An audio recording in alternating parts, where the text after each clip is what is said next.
ठिकाणी पंचाने दिलाय. सूरज कशा अनुषंगाने फ्रीडचा पुरेपूर वापर करेल का? फ्रीड बॉल चांगल्या रीतीने एलिव्हेशन बनवलं, क्रीजचा वापर केला. या मॅच मधील आजच्या दिवसातील विकेट पहिला शॉट मिळवले होते तोच गोलंदाज प्रतीक गावड. पहिला चेंडू क्रीजचा वापर केला आणि तदनंतर फेकून दिला, जेल सुटला होता. आणि यावेळेस आपण पाहतोय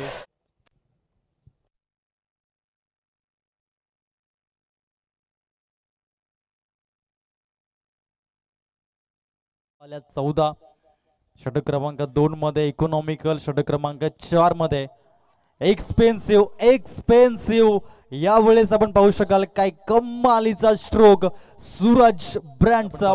5 चेंडू मध्ये धाबा खर्च केल्यात 20. अंतिम चेंडू वरती या ठिकाणी आपण पाहतोय चांगल्या अनुषंगाने हाय अँड हँडसम सूरज खामकरचा 4 चेंडू हाताळले गेलेत आणि त्याच्यामध्ये 1 विकेट 2 धावा. अकुटेपदा चेंडू यावेळेस शॉर्ट लेग मधून चेंडू वेगाने निघून गेलाय. स्कोर कार्ड आपण पाहतायत. पुन्हा त्या शपल झाला, यावेळेस हुकच्या फटक्यामध्ये कन्वर्ट केलं. सूरज खामकरला लागली होती धावांची भूक आणि गाजवला. प्लेअर ऑफ द मॅच ठरला आणि यावेळेस आपण पाहतोय पुन्हा एकदा ते सातत्य. राहुल तुम्हाला थांबवेन, चिठ्ठ्यांचा ड्रॉ इथे टाकला जातोय.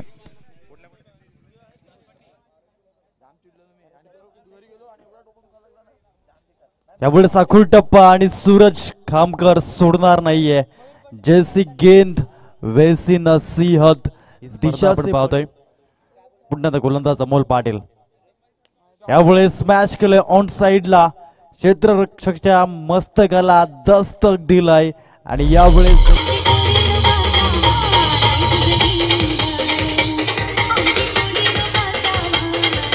थँक्यू. प्रसंगी 4 ने फ्लाय. ओ या वेळेला मात्र काय घडलंय, चेंडू जातोय सरळ फायनली रिझन मधनं. तर संजोगजी गरज साहेब यांचे शुभ असते इथे रोशनजी जैन साहेबांचा सन्मान होत असताना थँक्यू सो मच. वळू आपण पुन्हा वीरेंद्र यांच्या गोलंदाजीकडे. या वेळेला फुल खेळला गेलाय. ओ माय गॉड, खूप चांगले होते परंतु चेंडू या जातोय वन्स बाउन्सी मा पार. Best batsman of the tournament आणि हे नामांकन वितरित करण्याकरता मी विनंती करतोय आदरणीय सन्माननीय प्रमोदजी घरत यांना विनंती केली जाते की आपण हे नामांकन वितरित करायचं आहे. त्याला मिळेल 5500 रुपयाची रोख रक्कम आणि मानाची trophy. And award goes to best batsman Suraj Khamkar. Please welcome.